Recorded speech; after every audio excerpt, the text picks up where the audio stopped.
Have you ever noticed that grocery shopping in the United States feels different? Not just convenient, not just efficient, different. The carts are bigger, the stores are massive, the food lasts longer, and somehow, without realizing it, you've adapted to it. But if you step into a grocery market in China, everything shifts. The scale changes, the rhythm changes, even the way people think about food changes. Because this isn't just about shopping, it's about two completely different systems solving the same everyday problem. How do you feed yourself? And once you see the difference, you start to question everything you thought was normal. The first thing that stands out in American grocery stores is scale. Everything feels designed to handle large amounts of people, large amounts of products, and large amounts of consumption. When you walk into a typical supermarket in the United States, you're not just entering a store, you're entering a system built for volume. Wide aisles allow multiple carts to pass at the same time. Shelves are stacked high with identical products repeated over and over again. The goal is not just to offer variety, but to ensure availability at all times. This design reflects a deeper habit. In the US, grocery shopping is rarely something you do every day. Instead, it's something you plan. A weekly trip becomes the norm, sometimes even less frequent. And because you're buying for multiple days or even weeks, everything has to be scaled up to support that behavior. That's why carts are so large, not because people need them in a single moment, but because the system expects you to fill them. Large families, bulk purchases, and long-term storage all feed into this structure. Even pricing reinforces this idea. Buying more often means paying less per unit, encouraging people to increase the size of their purchases. Now compare that to China. The scale immediately shrinks. Stores are often smaller, more compact, and more integrated into neighborhoods. You won't always find massive warehouse-style supermarkets dominating the landscape. Instead, you'll find many smaller access points spread across urban areas. And this changes behavior.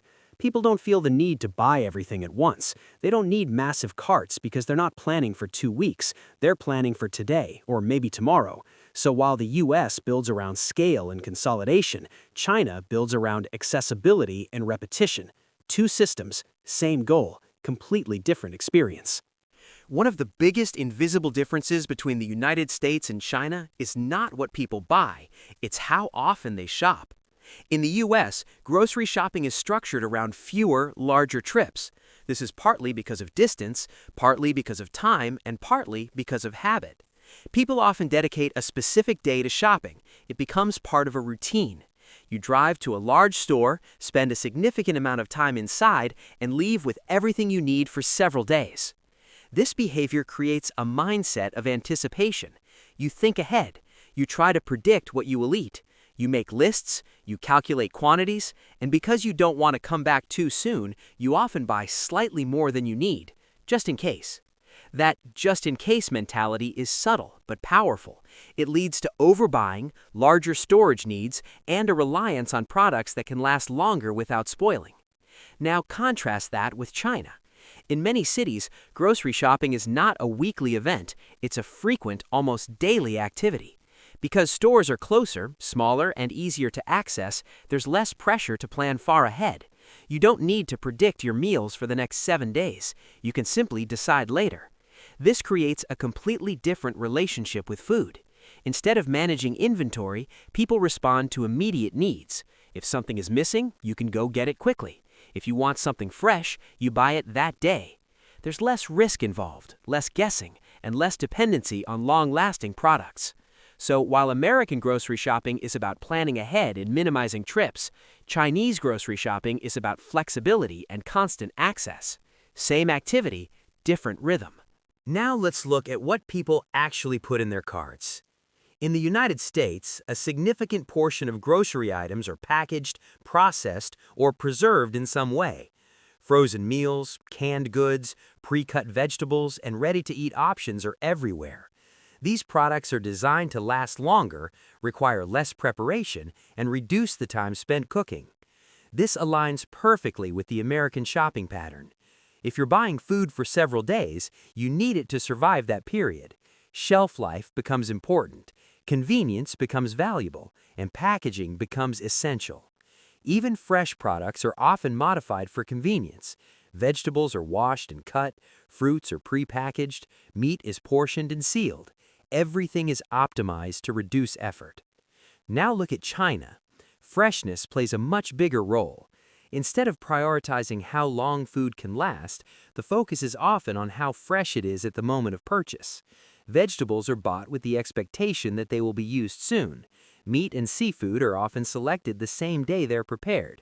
This creates a different cycle. You buy fresh, you cook fresh, you repeat. Because shopping happens more frequently, there's less need to extend shelf life artificially. The system doesn't depend on long-term storage, so it doesn't prioritize it as heavily. And this changes perception. In the US, convenience is often associated with efficiency. In China, freshness is often associated with quality. Neither is inherently better, but each reflects the structure of the system behind it. Another major factor shaping grocery behavior is distance. In the United States, grocery stores are often located in specific commercial areas. Reaching them usually requires a car.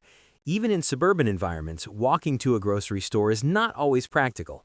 This distance transforms shopping into a planned activity. You don't casually stop by, you commit to the trip. You prepare mentally for it. And because of that effort, you want to make it count.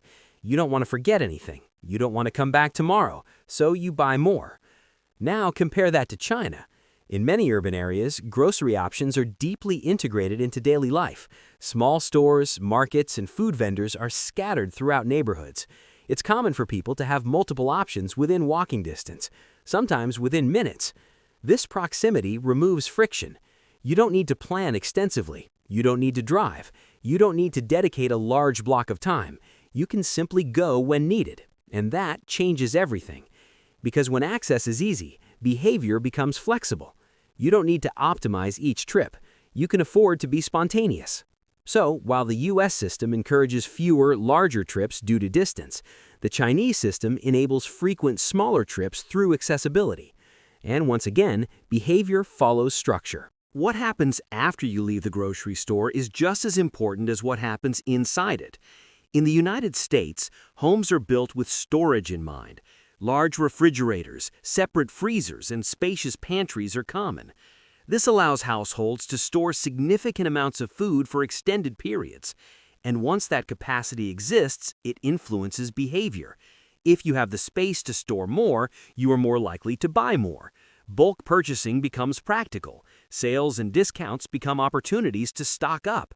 The home becomes an extension of the store. Now consider China.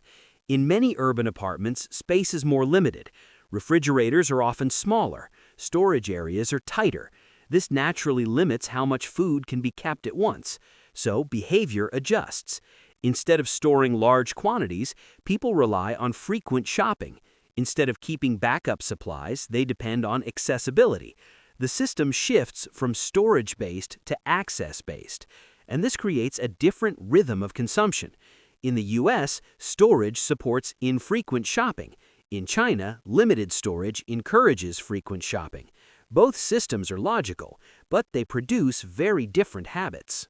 At its core, grocery shopping is a trade-off between time and effort. In the United States, the system is designed to minimize daily effort by increasing efficiency per trip. You spend more time during each shopping visit, but you reduce how often you need to go. Everything is optimized for that. Large stores, bulk products, and long-lasting items all support this model. You invest time once, and then you're done. Now, in China, the trade-off is different. Instead of minimizing frequency, the system minimizes effort per visit. Trips are shorter, simpler, and more integrated into daily routines. You might stop by a market on your way home, pick up a few items, and continue your day. You don't need to allocate a large block of time. You don't need a detailed plan. You just respond to your needs in the moment. This creates a different kind of efficiency. Not efficiency through scale, but efficiency through repetition. And this subtle difference changes how people experience something as simple as buying food. Grocery shopping is not always just a task. In the United States, it is often treated as a functional activity. You enter the store, follow your list, and leave. Interaction with others is minimal. Self-checkout systems reduce human contact even further. The experience is efficient but somewhat isolated. Now compare that to traditional markets in China. There's often more interaction. People talk to vendors. They inspect products more closely. They negotiate, ask questions, and engage in small exchanges. The environment feels more dynamic, more human. This doesn't mean one is better than the other, but it does mean the experience feels different. In the US, grocery shopping is streamlined. In China, it can be more interactive, and that changes how people relate to the process. Technology introduces another layer of difference. In the United States, grocery delivery services exist, but they are often seen as optional. Many people still prefer to shop in person, especially for larger purchases. Now, look at China. Delivery systems are deeply integrated into everyday life. Ordering groceries through apps is fast, convenient, and widely used. In many cases, delivery can happen within a very short time frame. This changes expectations. You don't need to plan far ahead. You don't need to store as much. You can simply order what you need when you need it. And this further reduces the importance of large, infrequent shopping trips. Over time, these systems shape habits. In the United States, people become accustomed to planning ahead, buying in bulk, and storing food. This becomes normal. It feels efficient. It feels logical. In China, people become accustomed to frequent shopping, fresh ingredients, and flexible planning. That also feels normal. And once habits are established, they reinforce the system that created them. People don't question it. They adapt to it. So why does grocery shopping feel so different? Because it's not just about food. It's about systems. Distance, storage, time, technology, and culture all combine to create two distinct approaches to the same basic need. In the United States, the system prioritizes efficiency through scale. In China, it prioritizes flexibility through access. And once you see that, you realize something important. You were never just shopping. You were participating in a system designed to shape how you live.